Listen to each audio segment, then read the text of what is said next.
Praise the lord. ఇదిగో నేను యుగ సమాప్తి వరకు సదాకాలము మీతో కూడా ఉన్నానని వారితో చెప్పాను. మత్తయి సువార్త 28వ అధ్యాయం 20వ వచనం. జీవితంలో సంభవించే మార్పులు, సంఘటనల గురించి భయంగా కనిపెట్టకు.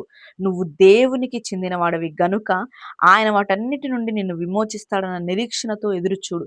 ఇప్పటిదాకా నిన్ను ఆయన కాపాడాడు. ఆయన చేతిని గట్టిగా పట్టుకొని ఉండు. అన్ని ఆపదలలోనూ క్షేమంగా నడిపిస్తాడు. నువ్వు నిల్చోడానికి కూడా శక్తి లేకుండా ఉన్నప్పుడు తన చేతుల్లోకి నిన్ను ఎత్తుకుంటాడు. రేపేం జరుగుతుందో అని దిగులు పడకు. నిన్ను ఈ రోజంతా కాపాడిన నీ నిత్యుడైన తండ్రి రేపు రాబోయే అన్ని రోజుల్లోనూ నిన్ను కాపాడతాడు. నిన్ను శ్రమ నుండి తప్పిస్తాడు, లేక శ్రమను భరించే శక్తినిస్తాడు. నిబ్బరంగా ఉండు. ఆందోళనకరమైన ఆలోచనలన్నీ, ఊహల్ని కట్టిపెట్టు. యెహోవా నా కాపరి. ఒకప్పుడు నా కాపరి కాదు, మరెప్పుడో నా కాపరి కాదు, ఇప్పుడు యెహోవా నా కాపరి. ఆదివారం, సోమవారం అన్ని రోజుల్లో ఆయనే నా కాపరి. జనవరి నుండి డిసెంబర్ దాకా ఎక్కడైనా, చైనాలోనైనా, శాంతి కాలంలోనైనా, యుద్ధంలోనైనా, సమృద్ధిలోనైనా, కరువులోనైనా యెహోవాయే నా కాపరి.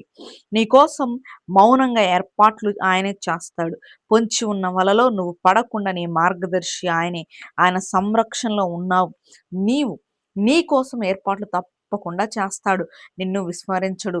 దేవుని విశ్వాస్యతలో నిశ్చింతగా ఉండు. ఆయనలో నీవు వర్ధిల్లుతావు. నీకోసం మౌనంగా ఏర్పాట్లు చేస్తాడు.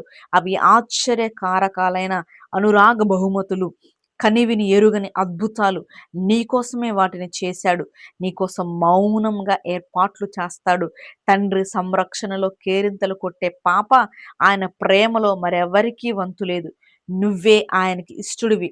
నీ విశ్వాసం దేవుని గురించి ఎలా అర్థం చేసుకుంటే ఆయన అలాగే ఉంటాడు. ఇదిగో సదాకాలం మీతో ఉన్నాను, నేనే నీ కాపరిని అని దేవుడు సెలవిస్తున్నాడు. ఆమేన్.